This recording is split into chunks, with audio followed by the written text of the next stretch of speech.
But when it comes to this old thing, making black men feel less than, I don't fuck with it.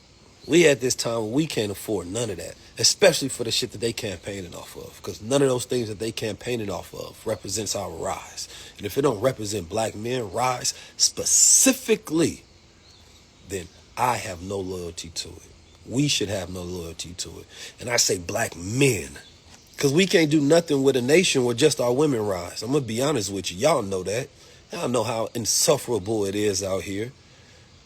Black women being successful by themselves is a failure to the family. It only puts more struggle on you. It doesn't represent an actual success. Our sisters are struggling in the sense that they can't increase their joy. They'll never be able to retire. It's the opposite of what's happening here, where I'm at. The mental, physical, spiritual oppression that happens every day to all the black men that I know. And I ain't saying we know victims, not in the sense that, oh, we need to go cry to somebody. But I'm telling you that we are aware of what the history of this country is, our problems are, and what our way forward should be. And if those are not being communicated, as if you are aware and you are addressing those things, providing opportunities for us to take advantage of, speaking specifically our language and appealing to our consciousness, and you have the money to do it. $1 billion is enough for you to focus and figure out how to get these things done. All you have to do is talk to black men, because we are the ones that fight and advocate for ourselves every single day. If you can't do that, and then you can't turn around and then blame us for your inability to do your job.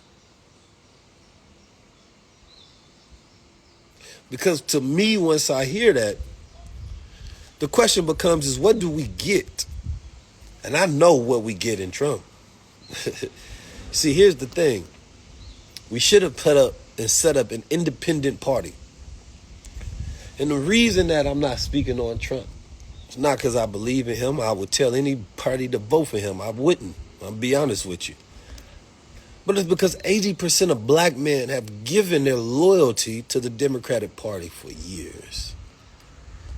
So if there's a party that owes you for your loyalty, it is the Democratic Party. And their assumption of your continued loyalty without reward is disrespect. Sound bites won't do it. Paying rappers won't do it. Paying athletes won't do it.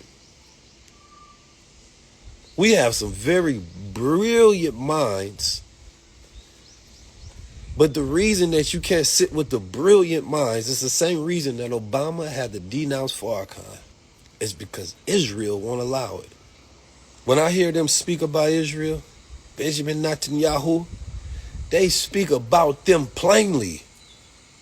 They have the right to defend themselves. We're going to continue to give them resources. They don't waver.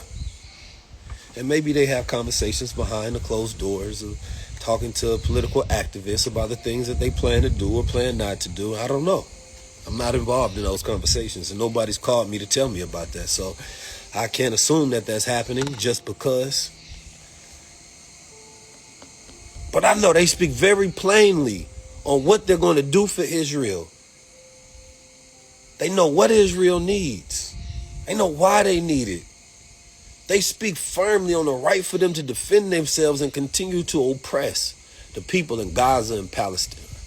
And the reason they can't speak to any of these black men like Ta-Nehisi Coates or Mark Lamont Hill even, I ain't talking about myself, is because they know that will be an issue that they will press. And they don't have a defense for it. Dr. Ware talked about it, the radical black tradition, because we know that any administration that will allow oppression will also oppress us. Meaning that we get the same thing that's been happening.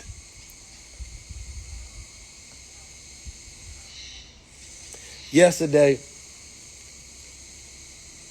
the victims of Hiroshima, those who had survived, received the Nobel Peace Prize. And an elder Japanese man got up there and he started crying and sobbing in tears. He said, I didn't think I was going to win. He said, I thought it was going to go to those fighting for peace in Palestine. And that was respect. When I got here, I was going through a bridge and I seen Free Palestine. The Japanese had wrote Free Palestine. If they don't know that economic opportunities and justice reform, right, focusing on the mental health crisis of black men in this community are some of the huge things that should be campaigned on and spoken directly to. And we just think they're going to figure it out and hopefully do it. When you get $1 billion, that means that that pie has been split up. And you owe those who paid you. They're going to want to return. And you're not even thanking black men for what they've done for you in the past. You're blaming them. And so if this thing becomes a close election, I don't see everybody going and shouting and saying, thank you, black man. Thank you, black man. We owe you for putting us in this position. I don't see that happening. This is why I don't like the conversation around the blame, because it takes it so far away from the conversation of negotiation for what we get for helping you. And when you get in that house, how beholden are you going to be? How grateful are you going to be for what we've done for you? Without negotiation. See, this is my firm belief. Make no assumptions, only agreements.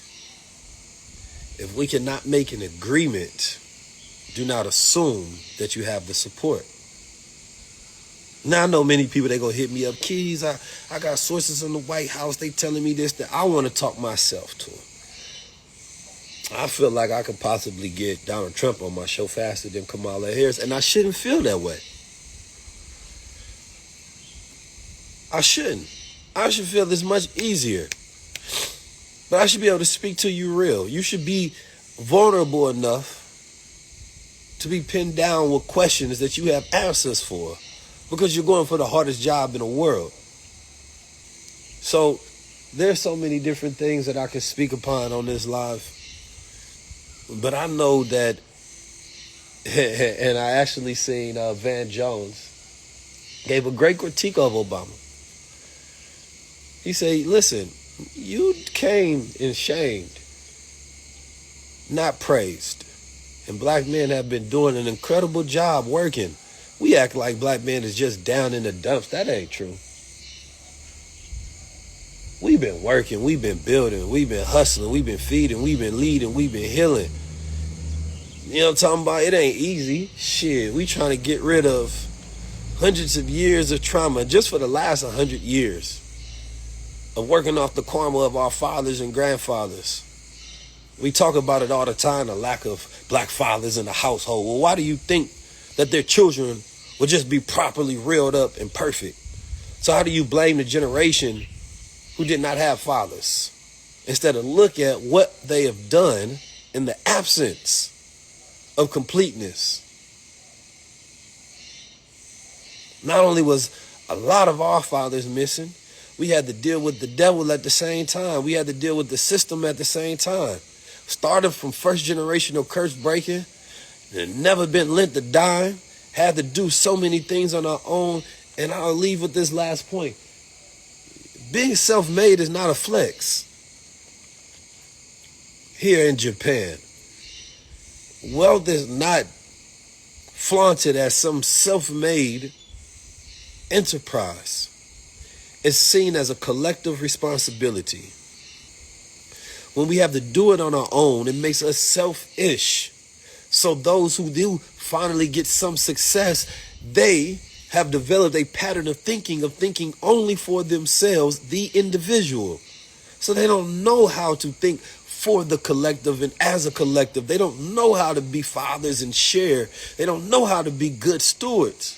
They know how to think for itself. They have to become stark hustlers, developing those dark traits, controlling them, becoming capitalists. So if you're not going to provide economic opportunities for us, then those who do have the strength, the leadership, the money, the knowledge, we say, what do we need you for if I got this far without you? We dealt with the police. We dealt with the system. Many of us have brothers, uncles, fathers who are incarcerated, mentally ill, dead, on drugs, or just living a very low-level lifestyle. It's very hard for you to push fear and propaganda to say things are going to get worse. Because for many of us, and I'll be honest, for many of my brothers out there, they don't feel like it can get any worse. Or it just feels like another expedition in the rough seas of America. Storms come and storms go. But they make better sailors. So if it's not a promise and an agreement to understand ways to provide opportunities, do not look for politics to save you. We have to save ourselves, and there are many ways to save ourselves.